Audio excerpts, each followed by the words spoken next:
Okay, once your pedal box is in, you've got to then put the fixing, so you can get access to this nut here pretty easily with a flexible joint.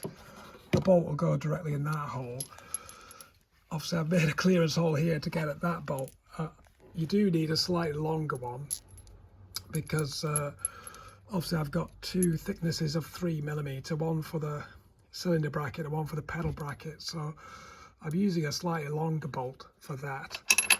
Then finally there is a nut to go directly under there, which is quite tricky to get at, but it's possible to get your hand down the side here and put the nut on.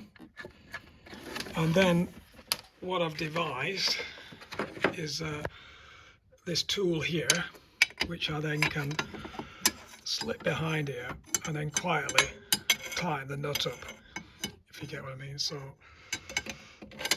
I'm hoping putting it all together should be, or bolting it all down, is getting a bit more straightforward.